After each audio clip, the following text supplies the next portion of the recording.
Oke, kita mulai ya. Suara saya udah kedengeran? Kedengaran Pak, Oke, dengeran terima Pak. kasih. Oke, terima kasih.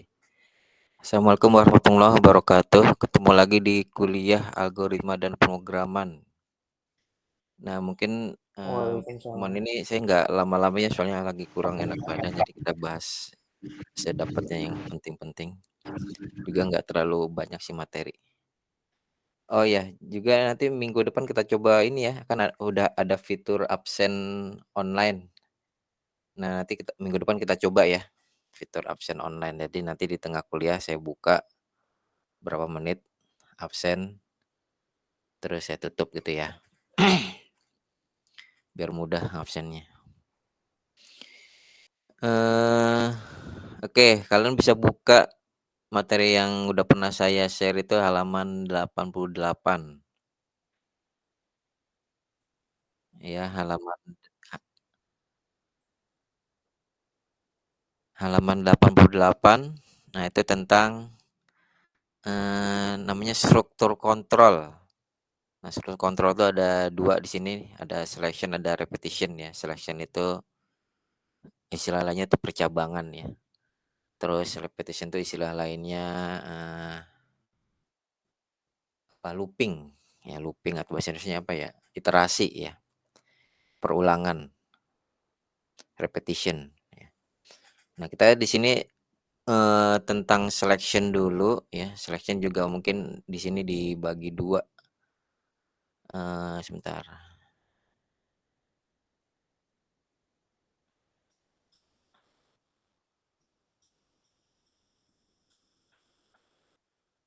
Ya, dibagi dua pertemuan maksudnya ya. Pertemuan pertama nanti ada if else, terus pertemuan kedua apa? Nested if. Jadi dalam if itu ada if lagi gitu ya. Sama switch itu alternatif dari if else. Oke, lanjut ya. Hmm, Sebelum ke situ kita bahas dulu sedikit tentang pengertiannya ya.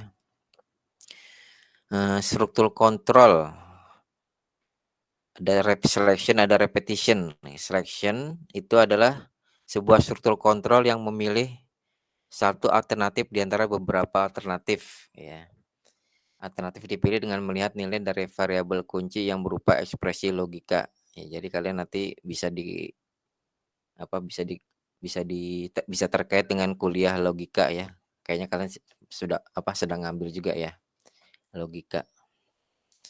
Terus struktur kontrol repetition digunakan untuk mengulang ya, atau mengulangi sekumpulan perintah sesuai dengan kondisi yang telah diberikan. Nanti kita akan bahas di dua pertemuan lagi. Oke. Nah, sekarang tentang selection. Di sini diterangkan lagi ada istilah percabangan sama pemilihan ya, sama ya. Jadi di sini dituliskan merupakan proses penyeleksian kondisi yang menyebabkan satu atau lebih statement perintah akan diproses atau dapat juga menyebabkan satu atau lebih statement tidak diproses, tergantung kondisi. Nah, di sini sintaksnya adalah kita menggunakan if dan else ya. Kalau di pseudocode bisa kalian gunakan jika, maka gitu ya. Jika hari hujan, maka ya saya mau payung atau saya mau jas hujan. Jika tidak hujan, maka saya tidak membawa payung gitu ya. Tidak menggunakan payung gitu ya. Nah, ini nanti jika juga bisa banyak nih. Jika jika misalnya cek cek angka, jika angkanya lebih kecil daripada 10 maka bla bla bla bla. Jika angkanya lebih besar daripada 10 tapi lebih kecil daripada 100 maka bla bla bla bla. Jika angkanya lebih besar daripada 100 lebih kecil daripada 1000 maka bla bla bla dan seterusnya ya. Kalau dilihat dari apa flowchart ya, lihat dari flowchart-nya nih seperti ini ya, ada belah ketupat, terus ada, sebelah kanan itu kotak, artinya itu pelaksanaan perintah-perintah ya, bisa lebih dari satu perintah. Jika ya, maka laksanakan perintah itu, jika tidak, maka langsung ke instruksi berikutnya, perintah yang di kanan itu tidak dilaksanakan gitu ya.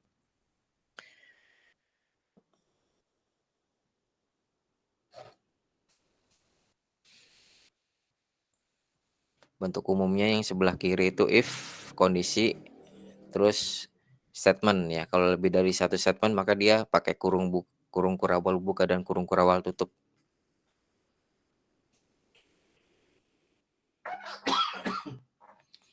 Nah, kondisi itu maksudnya, keadaan yang dites, apakah menentukan statement akan dikerjakan ya, misalnya tadi apakah bilangan itu lebih kecil pada 10 gitu ya. Terus kalau statement dia, ya perintah-perintah yang akan dijalankan jika jika kondisi itu benar ya. Jadi kalau dia lebih kecil dari 10 maka bla bla bla bla itu ya. Misalnya kalau di sini sih dikatakan, misalnya kita punya variabel bilangan ya, terus bilangan ini udah ada isinya ya. Terus bilangan ini kita modkan dengan 2 ya, itu untuk nyari nyari kondisi hasilnya. Kalau bilangan itu di mod 2 dia hasilnya bisa antara 0 dan 1 ya, kalau dia habis dibagi 2 dia 0, kalau dia sisa 1 berarti dia ganjil gitu kan ya kalau pakai mod ya.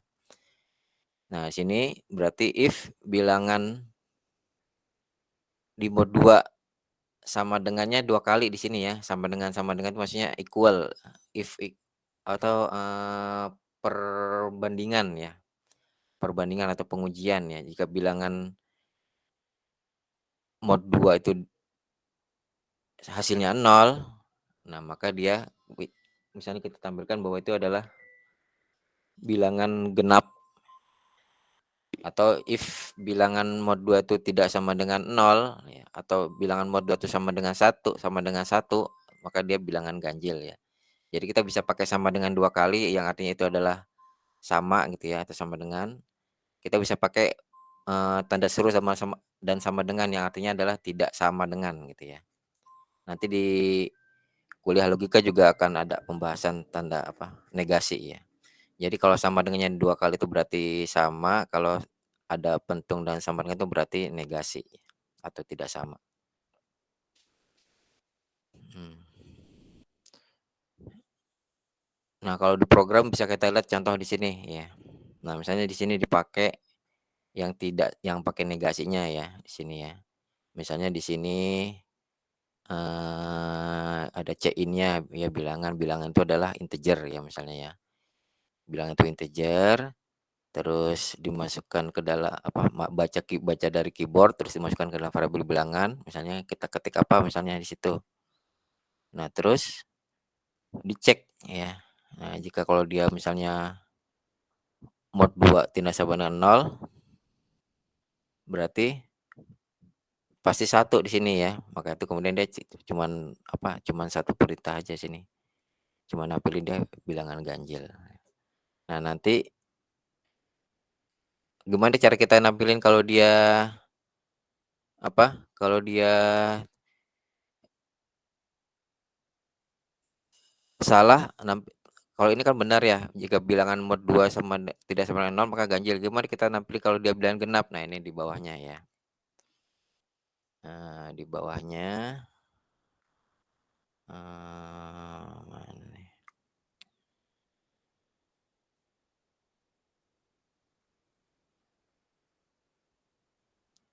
Nah, ini ya, pakai if else ya. Jadi pakai if else, nah di sini ya. Jadi kita lompat langsung ke halaman 115 ya. Lompat langsung ke halaman 115. Nah, ini contohnya. Oh, tadi lanjut aja deh.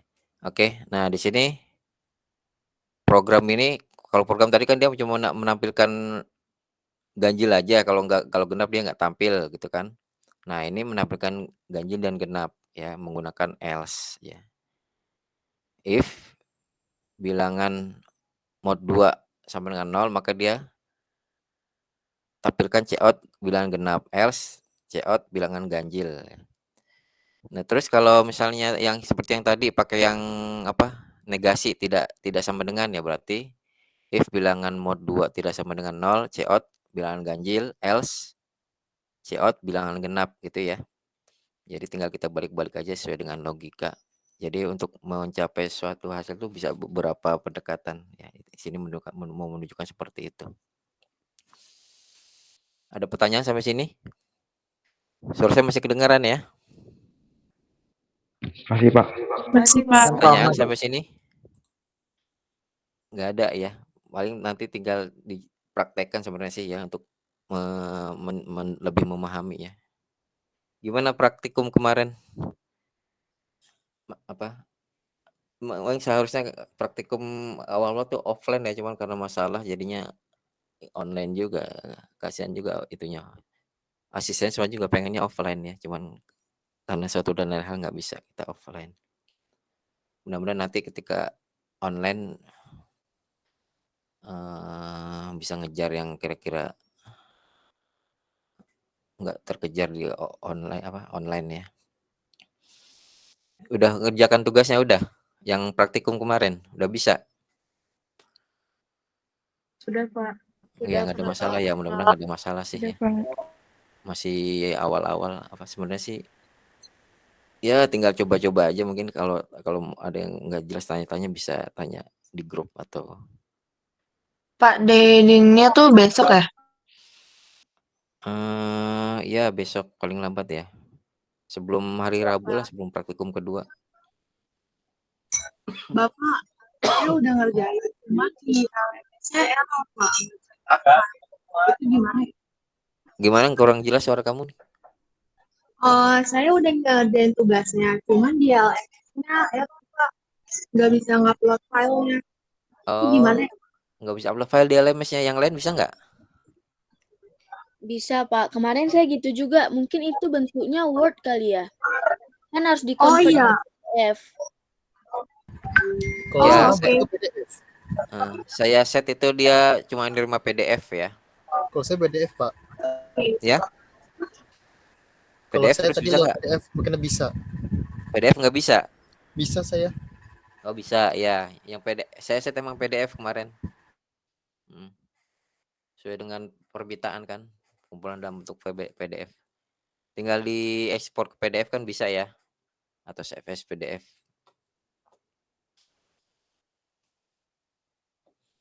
Oke, udah apa? Tapi secara ini udah pada bisa kan ya? Ininya tugasnya. Masih awal-awal sih kalau saya lihat sih masih sederhana kecuali ke yang kemarin yang nyari akar-akar itu emang ngeradain gitu ya. Bagi yang belum pernah program ya agak effort juga ya. Nah, ini nanti mungkin praktikum kedua ya cuma pakai if else aja ya. If else. Hmm.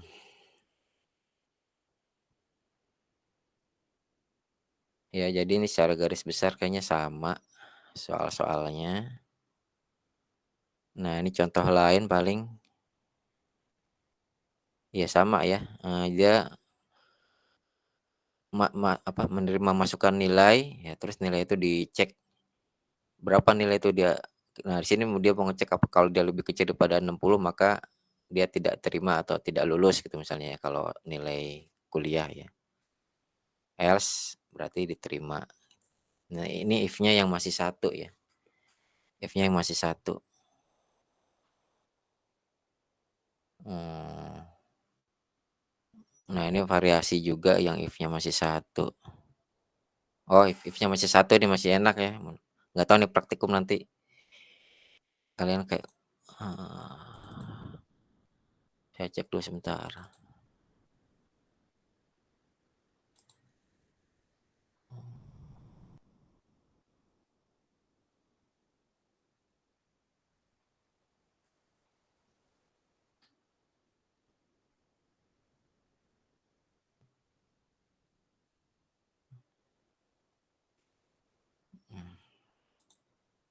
Oke, masih 1.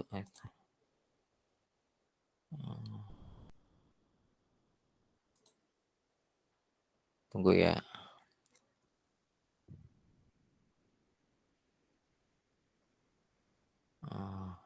Oh ya, minggu depan berarti yang ini. Yang if-nya 2 ya. Oke. Jadi kita ke yang ini dulu aja deh ya. Jadi ini, nah ini misalnya ada input, apa nih, jumlah pulpen ya, terus jumlah pulpen, terus kita mau mencari total harganya dari jumlah pulpen kali harganya sudah ada 1.000, jumlah pulpennya di-input, terus totalnya dihitung dari jumlah pulpen kali harga, nah kemudian baru dicek ya. Kalau dia totalnya lebih besar sama dengan nah ini lebih besar sama dengan ya. Tadi kan lebih kecil, ini lebih besar sama dengan ya. Jadi kayaknya udah ada di slide-slide awal ya, apa, tentang kondisi. Entar saya cari ke atas dulu.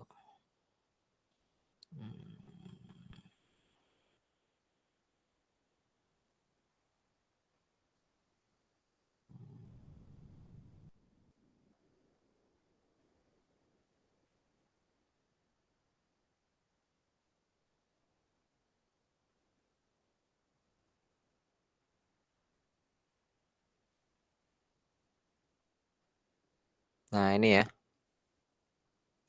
Nah ini ya, jadi ketika kalian membandingkan nilai ya, untuk mencari benar atau salahnya ya, di dalam if tadi misalnya ya.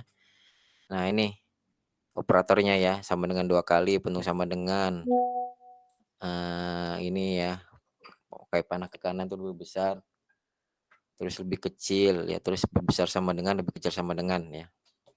Jadi itu dipakai di halaman 53.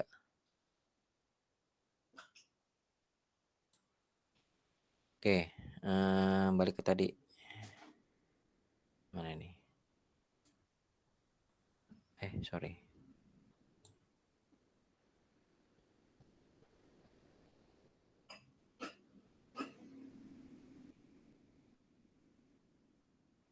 Ini ya. Jadi kalau lebih besar sama dengan berarti ini seperti ini ya. Total lebih besar sama dengan 50.000 maka dapat diskon 20% ya. 20% itu berarti 20/100 atau kita tulis saja 0,2. Berarti diskon itu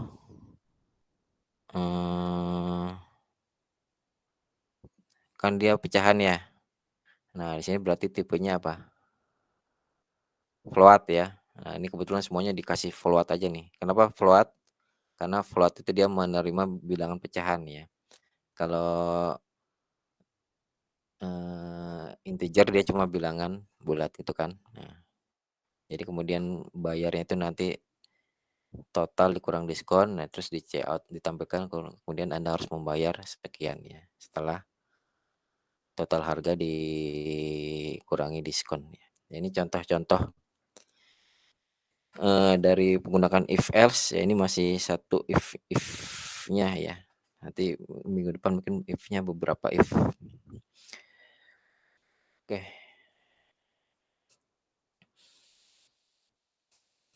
Dah. Ada pertanyaan sampai sini?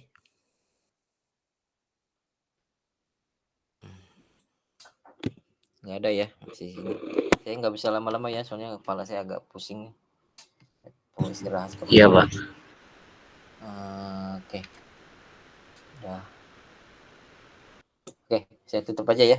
Nggak, udah. Ada 48 orang ya, anggap aja 50 lah ya, kurang 2. Tapi minggu depan seperti saya sebut tadi kita pakai ini ya, absen yang ada fasilitas absen. Jadi nanti di tengah kuliah saya buka absennya, kalian langsung absen.